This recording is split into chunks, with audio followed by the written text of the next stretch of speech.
Welcome back to another episode of the Engineering Our Future podcast. I'm your host, Luis Duque, and this week I bring a conversation with Mathew Gaddy. He is an amazing person that's sharing a lot of productivity tips and a lot of productivity systems that are going to help you advance in your career. He recently launched a course that we talk about a little bit on the podcast, and he's just doing a lot of amazing things online, and I'm very happy to bring him to the podcast. So stick around if you want to learn more about how to create better goals, how to better create productivity systems, as well as some of the biggest mistakes he's seen young engineers do in their careers. So before we start the episode, let me tell you PPI. PPI is one of the best resources on the internet for the FE, PE, and the SE exam, which we also talk about in this episode. He has some great advice on how to maybe create better study plans for the exam and how to maybe set better goals so you can pass your exam guarantee. So if you go to ppi2pass.com/Duque, you're able to get 15% discount on their products. That's ppi2pass.com/Duque. And thank you again for Skillshare, the newest partner of the podcast, for sponsoring this episode. And if you don't know about Skillshare, it's one of the biggest and best platforms online to learn anything from how to record a podcast, how to better set goals like we talk about here today, how to create productivity systems. And so my favorite classes in the platform are from Thomas Frank. He has an amazing course on how to create your productivity systems, including how to time block on your calendar, how to integrate that with your tasks, and how to better manage your email so you're not wasting time.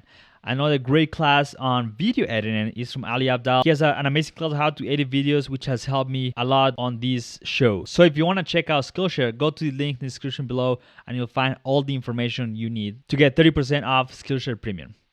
Without further ado, let's jump right into the conversation for today. Welcome to the Engineering Our Future podcast, a podcast where I bring you relevant content from personal experience and guests to help young engineers, students, and international students succeed in their careers. Hello everyone, welcome back to another episode of the Engineering Future podcast. Today I have Mathew with me. He is a person that is sharing a lot of great insights and a lot of great knowledge about productivity for engineers and other things. So I just wanted to bring him to the podcast, and we'll be touching about a few topics that are really interesting to me, and I'm sure you're going to get some great value out of it. Just to start, Mathew, you want to tell us about what you do and kind of what you've been up to these past few years. Awesome. Yeah. So my name is Mathew Gaddy. I am a productivity coach focused mainly on engineers. Been doing that for roughly about a year, 2 years so, doing it professionally. I took my business full time amidst COVID about like 8 months ago now. So that's time goes by fast. Previously, before that, I was working for a large utility here in Texas. I was working there for about 6 years. And so just going in a little bit about what I do and how I help. So as a productivity coach, a way to think about it is just being a personal trainer for your work. So in the same way a personal trainer helps you to get the best goal, like the best results that you want, helps you to identify the goals that you want to do, helps you how to do workouts better. That's kind of what I do for engineers. So you can come in, we can help you to identify your goals, help you to get crystal clear on them, help you to structure your activity to help you achieve those goals, and give you some tips and some tactics to make sure that all of your action is used best in the progression towards whatever goal that you have to achieve. So that's basically what I do. I help people do things a lot better. That's pretty much what I do if I want to simplify it down all the way.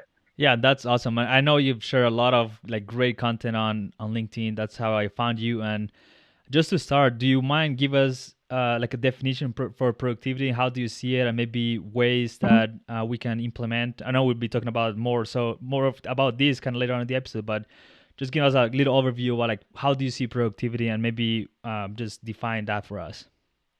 Sure.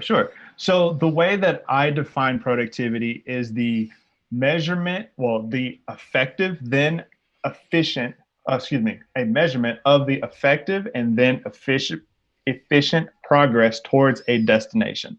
So what does that mean? Because I butchered it like 3 times. The measurement of the effective and then efficient progress towards a goal or destination. So productivity in and of itself without a goal is impossible. Productivity is just a measurement of how is he moving from point A to point B. So what I try to do, and what I encourage all of you guys to do as well, is to first focus on your effectiveness. Now, what is effectiveness? Effectiveness is Peter Drucker, who was a a fascinating brain in the business world, was doing the right things. So making sure that you are taking the steps, completing the tasks that will help you to reach whatever goal that you have. Once again, we have the goal portion of it. So if you don't have a goal, you can't be productive. Now, once you're focused on doing the right things, you can then move to efficiency, which is doing things right. What does that mean? That means eliminating waste, doing things better. How can I make this process, rather than taking 2 hours, how can I do it in 2 minutes? A lot of time, and this kind of goes into other things. I'll go to a tangent and I'll bring it back.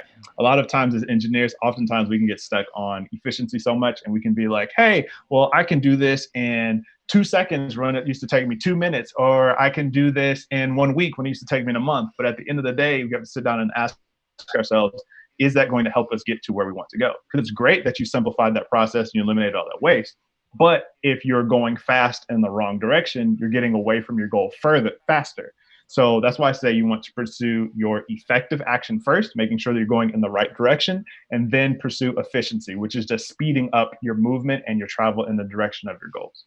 Yeah, and I So think that's the way I defined it. I think some of the things you said there are really important, because we often think about productivity as doing a lot of things in maybe in a short period of time. But in reality, I think productivity is more so doing the right things at the right time that drive us to get to those goals. And I know you probably heard about the book, The One Thing. It's a book that I read, I believe, 2 years ago, and I reread it this year. And it's amazing to like read from their perspective of like, okay, you may have a lot of goals, a lot of things that you need to do, but there is always something, like that one thing that you need to identify, that is both going to be like moving you towards the goals, and as well as keeping you in check of like, this is what you said you were going to be doing, now is the time to do it. So I think that's also really important. And kind of on the same line, you just launched a productivity course that I think Yeah.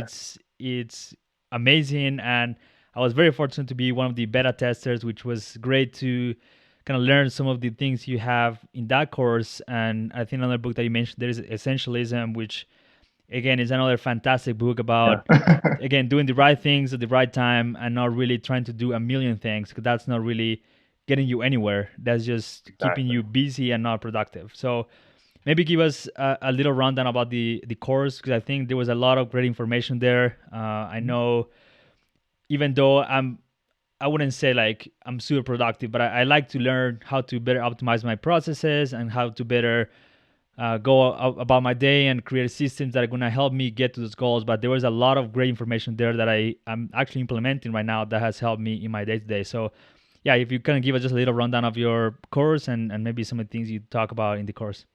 Awesome. Yeah, I can definitely do that. So the course that I've put together is called the Time Block King System. And so what this does is it focuses on the 4 steps to productivity. So like you were saying, there's all these books out there on productivity. There's the one thing, there is getting things done, there's Zen to done, and then there's probably a whole bunch more on Amazon. But when you really look at all these books that you have, you begin to boil them down to the fundamental principles of what is being productive. And that's what the 4 steps of productivity are. The very first step, and I promise this leads into the course, the very first step is identify. So you want to identify the goals that you're trying to achieve. Like we talked about in the definition, if you don't have a goal, it's impossible for you to be productive. So you need to figure out, what are you working towards? The second thing is select. And this is when you're selecting the tasks that will help you to achieve that goal. We were talking about before, we don't want to focus on efficiency first. We want to focus on effectiveness first. We want to make sure that we're taking the steps necessary in order to achieve the goals that we have set for ourselves. The third one is plan, because the things that get scheduled are the things that get done. If you continue to try and find time to do something, it will never happen. You have to go ahead and create time inside of your schedule, designate not only when you're going to be working, but also what you're going to be working on. And the very last step is execute. This is where you are performing at your highest level, at your peak potential. That way you're able to put your fullness in whatever you're working on and produce work at your peak. And so this is what I teach inside of the time blocking system, each one of those 4 steps and how to apply them inside of your work life. So it really is about organizing and identifying what some of those goals that you have for yourself are, selecting the tasks that help you to achieve them. And then once you have those tasks selected, how do you integrate those into our work days? We have hectic work days. We have work days where I get a phone call and like the whole rest of the day is like haywire. I don't know what to do with it. but how can you plan a work day that works for you?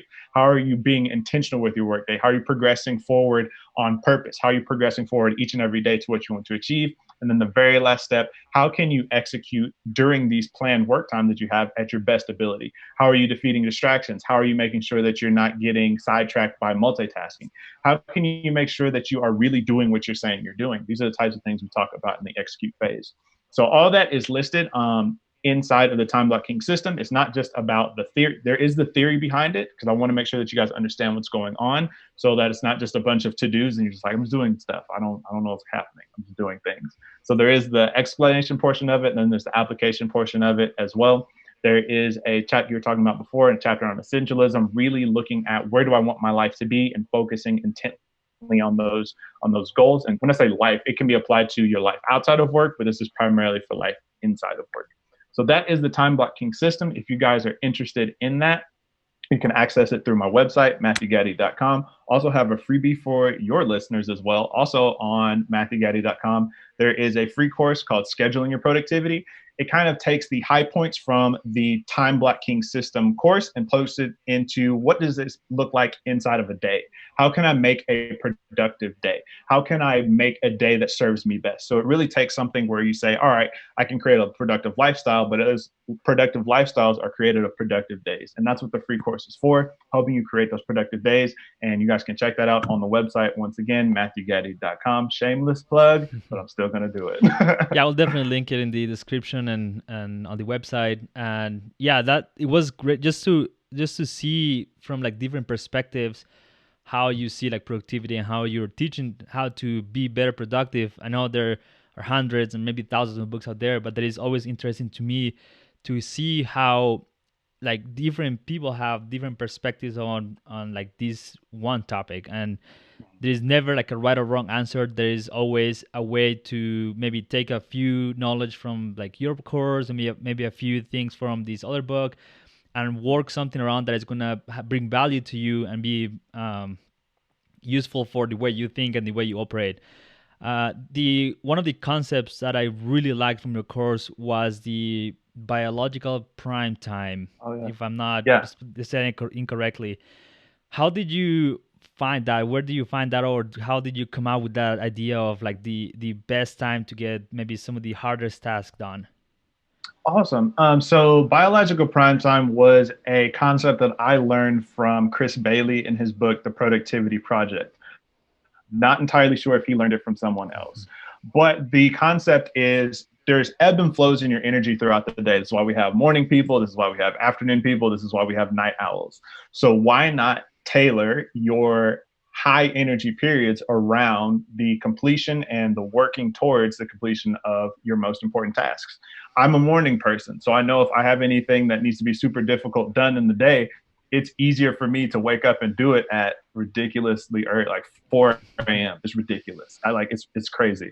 It's easier for me to get stuff done at 4. I can get stuff, blah, blah, blah, blah. Example, I can get something done from in 4 to 5 a.m. early in the morning. That would take me 4 or 5 hours to do at 4 p.m. So tailoring and looking at your scheduling, looking at these times where you plan to work on certain tasks and saying, when am I normally going to have a lot of energy? When am I normally going to be in a positive mind state? And utilizing that in order to help you progress towards your goals. Using your natural body's rhythm and your energy levels in order to serve you so that you can make sure that you're in a more positive state when you're working on tasks. You're naturally energized. You're already going to feel better. And when you're feeling better, you're going to work better too. And it's a lot easier for you to stay focused.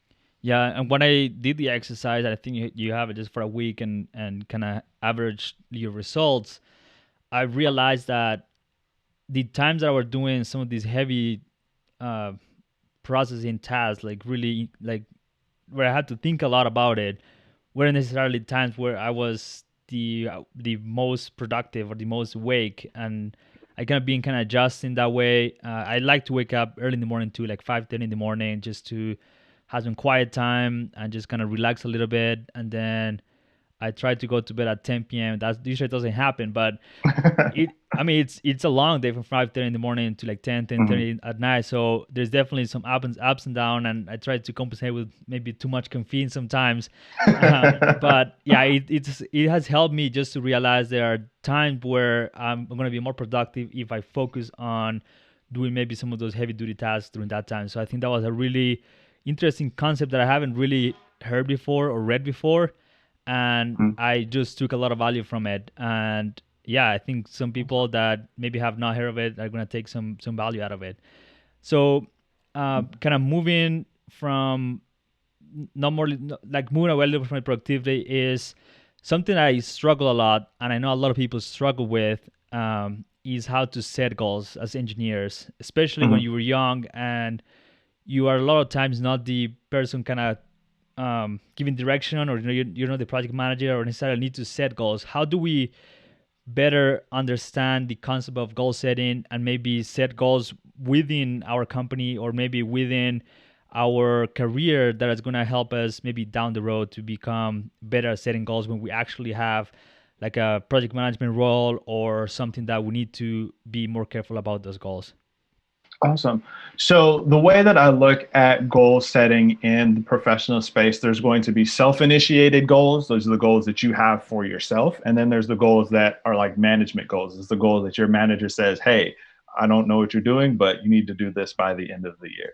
The way that you attack both of those is pretty much the same.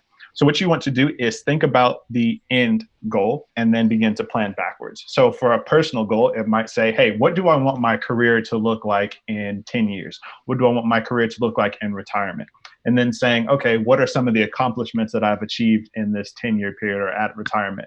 And then beginning to plan backwards from that. So if I am, I don't know, I'm back at my old utility and my desire is to be the director of, I don't Mhm. know, personnel development or something along those lines. Okay, I'm probably going to need some sort of engineering credentials. I'm going to need my PE. I'm going to need my FE. I'm going to need maybe a master's in engineering. I might need a master's in business. I might need a master's in some HR development field.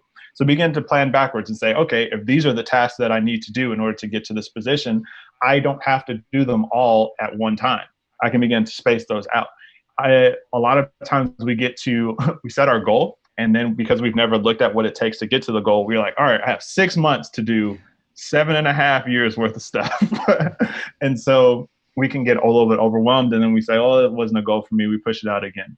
So really thinking about where do I want to be, whether that is a professional goal or a managerial goal, I'm sorry, a personal goal or a managerial goal, and then saying, all right, this is where I need to go. What do I need to do in 6 months in order to have this happen? Where do I need to be in 3 months to make this happen? Where do I need to be in 1 month to make this happen? Where do I need to be in the end of this week to make this happen?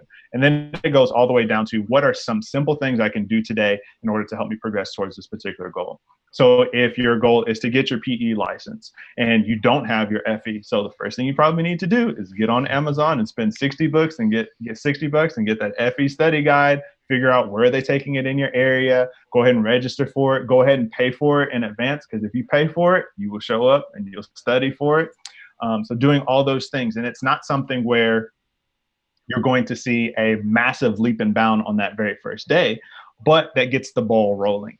One thing that I like to encourage my clients to think about is what is one small thing I can do right now in order for me to move closer to whatever goal I have set.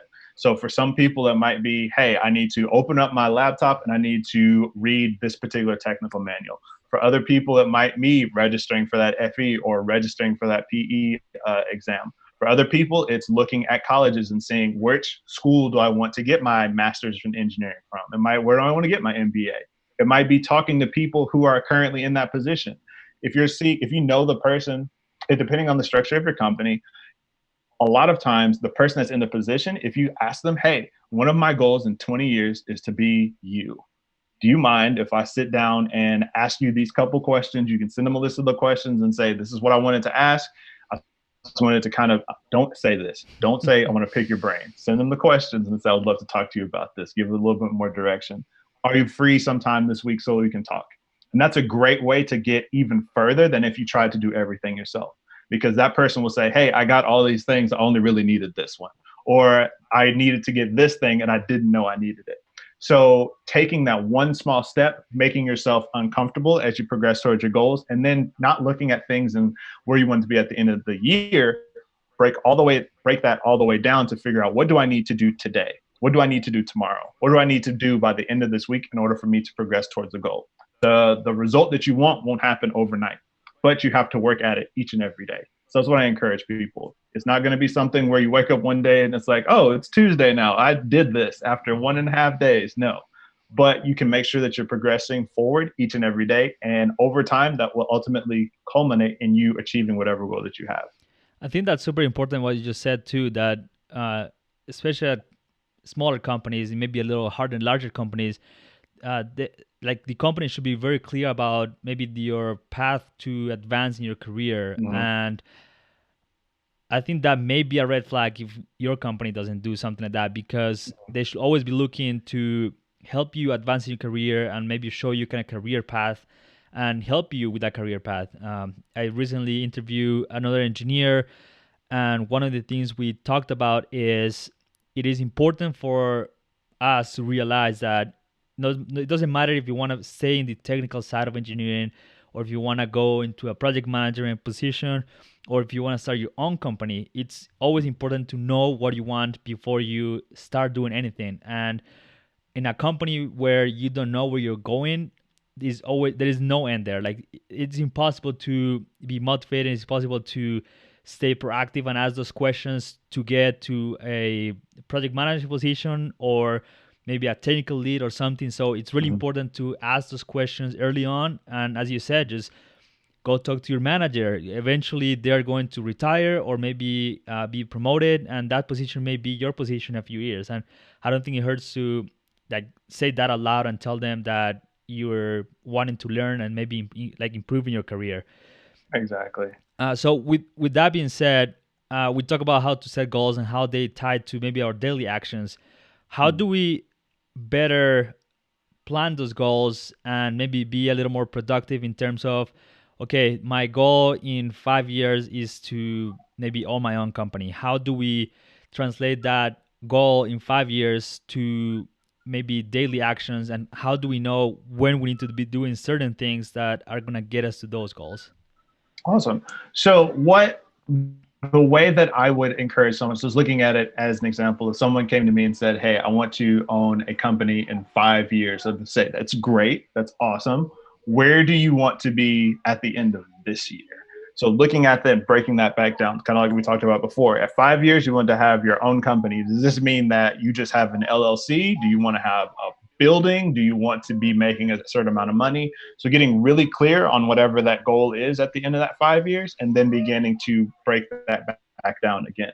So I would say whatever your 1 year goal is, all right, let's look at your 1 year goal. I want to make it audacious enough that it gives you something to look forward to, but it's also not going to be something scary enough that where you're just like, oh, I'm never going to be able to reach that. So I didn't even try.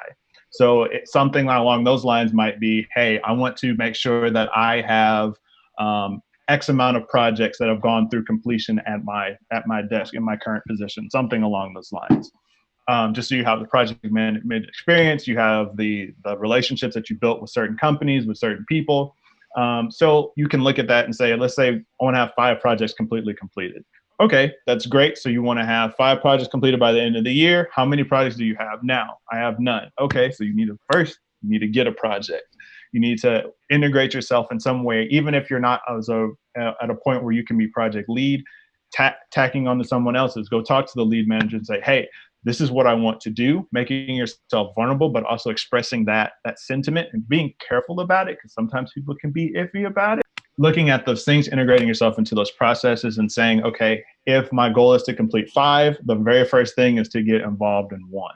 So your first task today might be, okay, there's project managers that are across my industry. There might be some in your department. There might be some in a neighboring department.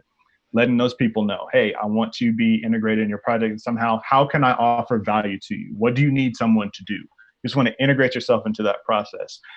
One thing that I would, kind of in the productivity space, but kind of not as well, if you're integrating yourself into a new area where you're not familiar and you don't really have a true reason to be there, offer what value do you need? What can I do for you? Why can I help you with? That way they're looking at you as an asset and not a liability. If you're just there, they're going to be like, this is another person we have to feed when we have lunch, when we talk about this. But if you're coming in and you're just saying, hey, I can do X, Y, and Z. I can help you to make copies. I can help you to drive into the site so you guys can actually talk and do things in the background. Stuff like that, something where you're a valuable asset to the team will help to integrate you into that process and be looked at as a positive rather than this dude is just here. We don't know if he keeps showing up. I don't know why he keeps coming. Um, so really looking at those things and saying, all right, you need to integrate yourself into one project. That could be your very first thing. The next thing you want to do is figure out, okay, what do you know about project management right now? What do you know about owning a company? You're going to have some things that you have. Do you know how to start an LLC? Do you understand enough about whatever company you want to build in order to have, do you have the knowledge currently in order to build or operate the company that you want to do? So there's the business side of running a business, and then there's the actual doing side. So you can be great at engineering. I can be fantastic at it. Do you know how to run a business? They're completely different, completely different. So you can ask yourself, how an honest assessment, am I good at business? Am I good at engineering? Then asking yourself, what is one small thing I can do to get better at either one of those? For some of you, it might be, I need to go revisit some of this PE material because it's been a long time. I haven't looked at it since I passed my test. For some people, it might mean, hey, I might need to get some sort of course that teaches me how to run a business. I might need to go get an MBA. I might need to go do something else, talk to some other business owners. But you won't know what that next step needs to be until you've determined that you need to take that next step, until you've asked yourself, what is that one small thing I can do right now that can help me progress towards the goals? And you're not going to get it right all the time. It's completely new. It's going to be something you've never done before. Don't beat yourself up if you do the wrong things. Not the end of the world. It's a lot of trial and experimentation, and it's a lot of figuring out what's going on, especially as you try new things. That's what coaches are for. That's what mentors are for. That's what people around you are for. You can have what I call them, am I crazy checks, when stuff happens. And I'm like, this makes sense to me. Am I crazy, or does this really make sense? So having those resources available where you can say, this is what I'm trying to do. Let's break this down. Let's start with what we can start with today. Don't be afraid to make mistakes. Don't be afraid to do the wrong thing. You just want to make sure that you are, like we talked about before, prioritizing that effective action, moving in the right direction before you say, okay, I'm going to get my MBA in 6 months instead of 2 years. Well, are you sure that's the right decision first? That's the type of thing you need to ask. Is this the right decision? If it is the right decision, by all means, go through it as fast as you can, but make sure that that action is effective first before you try to efficiency and eliminate the waste and Lean Six Sigma, all of it. So yeah, that's the way I would do it. Start at the beginning, break it down. What can you do today? Don't be afraid to make mistakes. That's super important. And I am actually part of a committee on the Structural Engineering Institute of ASC that focuses on business practices for engineers, which I think that it's also great to know, even if you are not an owner of a company. Like right now, I am still very young, 3-4 years out of school. So I'm not really a project manager. I'm not really doing like making the decision. I'm like running the business. I'm still involved in some of the business development things that we do just because this company is fairly small. So early on in the career, engineers kind of get the opportunity to learn some of those things. But it's important to realize that, yes, you may not run a business, but I think it's really important to know those skills. Like, for example, with this podcast, I am developing my marketing skills, which is important to run a business. I'm finding people to interview in the podcast, finding maybe sponsors for the podcast, doing all those things that go along with like running a business, even though I am still really focused on the technical side of engineering at my day job. And the experience that I've gained, like doing just this podcast, like talking to new people, learning how to create a website, learning how to do all these things has bring a lot of value into my day job because I am able to maybe see problems using like a little different perspective, and I think has made me a better engineer. So with that being said, like I wanted to ask you, how like do you see any value in maybe an engineer or someone, a young professional or something, maybe pursuing kind of something outside of work, even if it's just like a blog or a YouTube channel or like just a podcast or something like that develops maybe some of the soft skills that we're not really used to using every single day as engineers, especially when we're kind of early on in our careers? Oh, most definitely. I think everyone should have. Let me say this. It's not for everyone to put together a blog or to put together a website or something, but everyone should be doing something outside of their day job, some sort of extracurricular activity that allows them to progress and develop as a person. So, like you were saying, for having the podcast, you're learning marketing skills, which is all like 90% of business is marketing. So having those marketing skills, learning how to talk to people, because even as you grow a business, even if your business is B2B or business to business, you're still interacting with people at the end of the day. And having these different types of knowledge, being able to communicate with other people will really even help you inside of your professional life, because guess who you interact with all the time? People. We have the technical side of engineering, which is great. Those are the numbers aspect of it. Those are the calculations. We need to make sure that we're proficient in those. But at the end of the day, we're turning those numbers into a person, and being able to talk to that being able to talk to that person, being able to have a conversation with that person can really make a difference between you and someone else when it comes to promotions, when it comes to different types of opportunities that you're exposed to. Because if someone can be confident in understanding that this person is not going to embarrass either me as his manager or the company if I go send him somewhere else, will help to distinguish you and help you to develop faster than someone they are kind of taking a risk on. So being able to be that well-rounded person, that person who are able to have a conversation with, that person you're able to being able to grow with and learn from, the person who can be able to articulate themselves efficiently. Because we've all had conversations with people before, and that person, you listen to them and you're like, they are highly intelligent. They know exactly what they're talking about. I hate talking to him because I don't know what's going on half the time. And so being able to balance having that technical skill and also those personal skills really makes you not only a more well-rounded engineer, but a more well-rounded person. And it helps you vice versa as you go. Your extracurricular activities can help you in your day job, and your day job can help you in your extracurricular activities. But it also helps you in the way that you present yourself to the market. The market fluctuates a lot. There's a lot of people who thought they'd be working at the same company at the beginning of this year who are no longer working for that company. So if you have some sort of resource, some sort of resume, online resume, or just a way that you can speak to people, it helps you if you transition out of that particular position. So you may think that, hey, this company has an average tenure rate or holding rate for employees of 15 to 20 years. So I'm good until at least I'm 45, and then we can deal with it. Well, your company might go through something like we went through this year, and it's like, hey, we have to cut our workforce in half, and now you're back on the job market. Well, how do you get a new job? You have to be able to market yourself. You have to be able to answer interview questions. You have to be able to establish relationships with people. So having a platform and a forum like this, if something were to happen, you can say, oh, I interviewed a guy that was in XYZ industry. I'm going to ask him, is his company hiring? And if his company isn't hiring, because he understands what I'm talking about, we've built a relationship, we built a bond.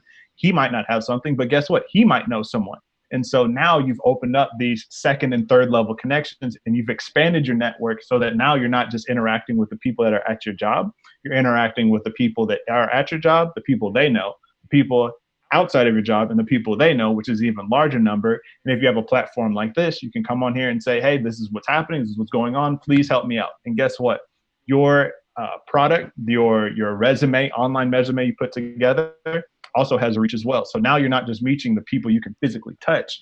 You are reaching people that you've never seen before. Your expanse and your ability to make an impact on other people's lives has gone from the hundreds to the thousands. And so this is a great opportunity for us now, especially with a lot of us at home more frequently and a lot of us having a difference in schedule. This is a great time to try something new. We're all figuring it out. So why not just add something else in there? Make sure it's added in a way that's not going to deprioritize your work that you're doing. Because I would hate for you to be like, hey, I lost my job because I was doing this.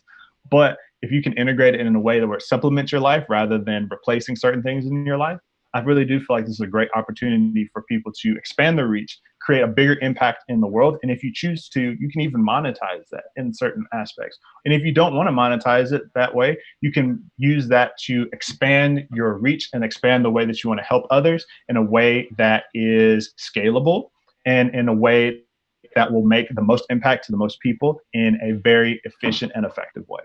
Yeah, that's so true. And like networking is so important, especially in this day Exactly. and age. And it's, even though we kind of been home for what, 9 months, 10 months now, Mm-hmm.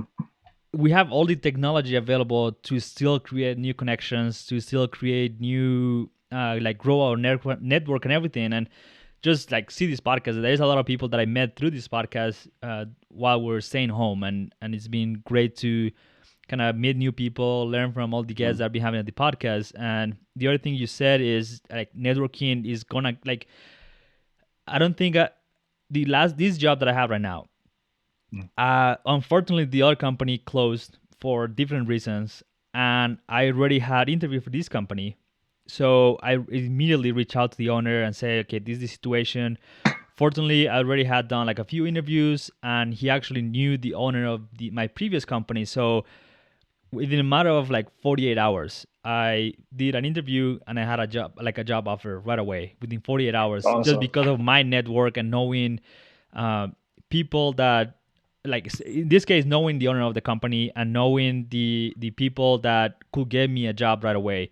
And I Mm, think with that also, it's really important to realize that maybe a company didn't hire right now, but that doesn't mean they won't be hiring in the future. So I think it's also really exactly. important to like don't burn those bridges. Like if a company don't hire you right now, doesn't mean like the doors are closed forever. There is always opportunities, and I think we always have to like close the door as okay, this may be open in the future. So Mhm. for the people listening out there that may have lost jobs in this year, uh, like growing the network is so important. And I think I talk about this a lot of times during these podcasts, and just the more I meet people, the more I volunteer organizations, networking is like super important, especially right now, to both find a job or simply have connections, because you never know who you're gonna need kind of down the road.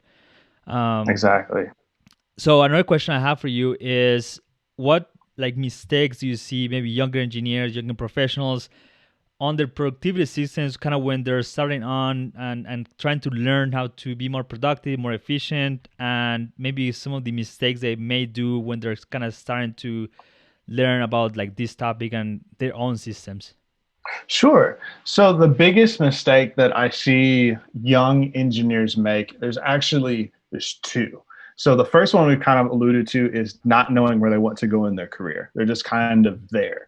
And it's great that your boss has it's great that your boss has certain levels of expectation and a growth plan for you, but really think about this. Is this where I want to be? Do I want to be in this type of position? What type of position do I want to have? Because at the end of the day, nobody's going to live your life but you. Right. And it's great that someone has a plan for you, but you also need to have a plan for yourself.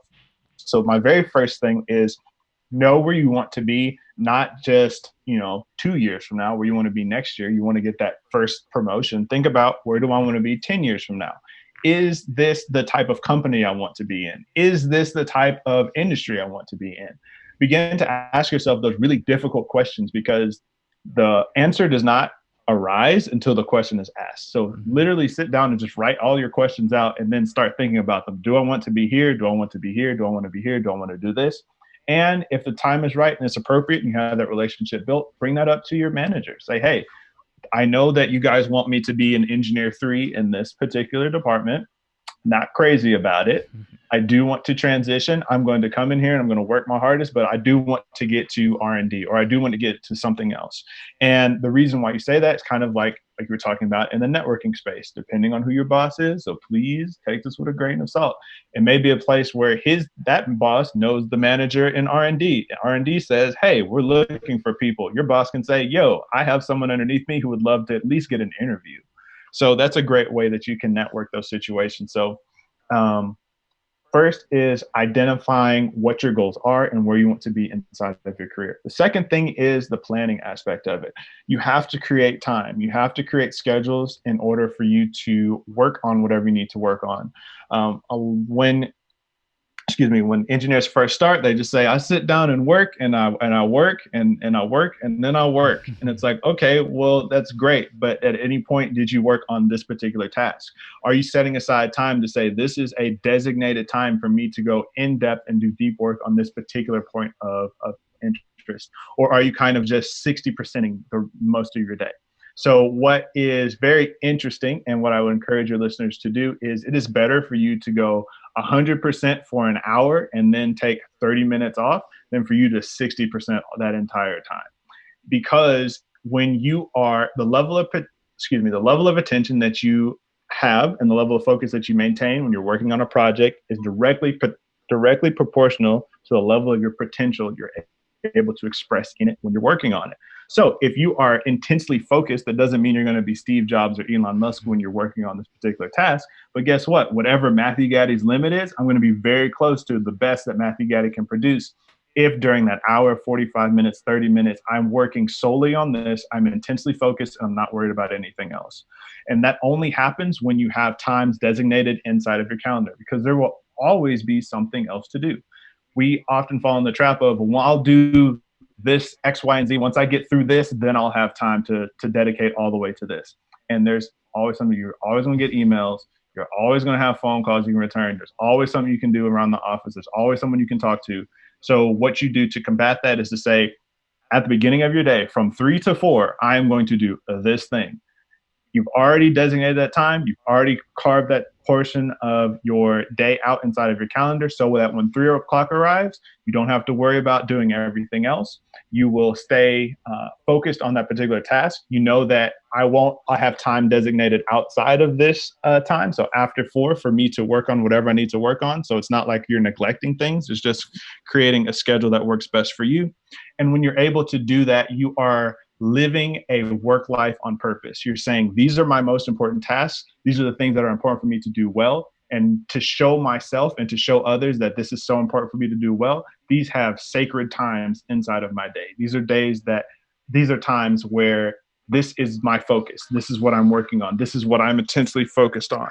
And so when you have that, you signify both to yourself and to people around you that, hey, this is what I'm working on. This is important. And it also helps you to produce quality work. It also helps you to produce quality work at the peak of your potential so that you're putting forth your best foot forward each and every time.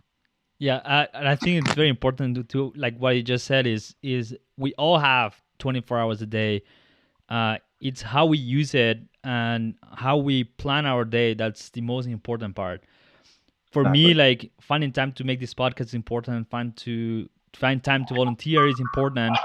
For someone else, it may be they just want to get home after work and watch TV or read or do something else, and that's also okay. But you need to be clear on what your goals are, and if you say you're gonna do something, you need to get on it and do it, and not just kind of skip it and then feel bad for yourself after that. So I do see that happening a lot from people that say they want to do all these things, but at the end of the day, they may spend an hour scrolling through Instagram or doing something else that is not really getting them anywhere.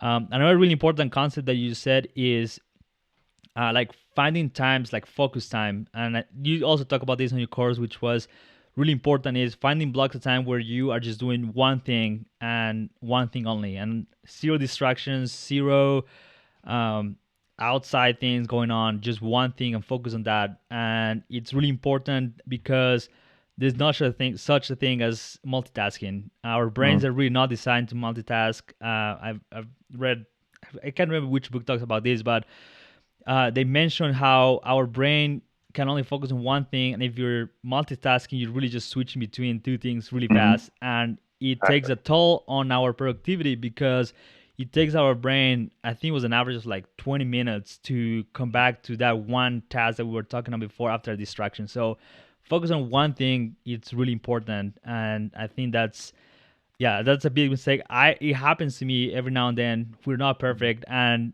I try to catch myself thinking, okay, I need to just get back to this one thing and just kind of eliminate all distractions. And I think that's a great advice, and that's something that I've seen in my life even. Okay, it looks like we're kind of run out of time. I just want to ask you one last question, and that is, how can we continue engineering our future? Continue engineering our future, looking at where do you want your future to be in the future, and then saying, what can I do right now, today, in this moment, in order to move me closer to that? Just ask yourself that question continually, and you will always be progressing towards that direction. Being intentional with your life, being intentional with your actions, and making sure you're moving towards the goals that you have set for yourself. That's super important. And the more we learn how to set those goals and look farther into the future, the more clarity we'll gain on the things we need to do right now, which is also really important. Mathew, thank you so much for coming to the podcast. Your daughter is really cute. She's gonna make it to the video for sure. If you're just listening, make sure you check the YouTube video to see his daughter. She's really cute, and I'm glad to talk to you, get to know you, be a better tester for your course. Just see all the great things you're doing on social media. It's really great and encouraging. I always learn something when you share all your posts and everything. So thank you so much for going to the podcast. And where can people find you online? I know you mentioned your website. Where are you on social media? We'll make sure we link all of those on the description below. So my primary platform is LinkedIn. So just look for Mathew Gaddy and then look for my face. And also MathewGaddy.com. It has links to all the courses and all the resources that I have for you guys in order to help you be more productive. Awesome, Mathew. Thank you so much for coming to the podcast. Thank you for having me. I appreciate it. So there you have that's the conversation with Mathew today. He shared really amazing insight on all the productivity systems he has developed over the years, his course, how to become better at planning and setting goals, and it was really amazing to bring him to the podcast. I want to remind you that we are growing the newsletter list, so if you go to luisfelipeduque.com/newsletter, you can sign up. I'm sharing a lot of great content on some of the behind the scenes, some of the things that I'm learning, and some of the things that are coming up for the things that I'm doing on the podcast, as well as some other exciting news coming this year. Thanks so much for listening to the show. Go to Apple Podcasts, rate and review the show. It really helps get the word out there. It really helps new people find the show, which is ultimately the goal of this podcast. Help a lot of people, a lot of young engineers, a lot of young professionals succeed in their careers. Thank you so much for coming back to this episode. I'll talk to you in the next one. But for now, let's continue engineering our future.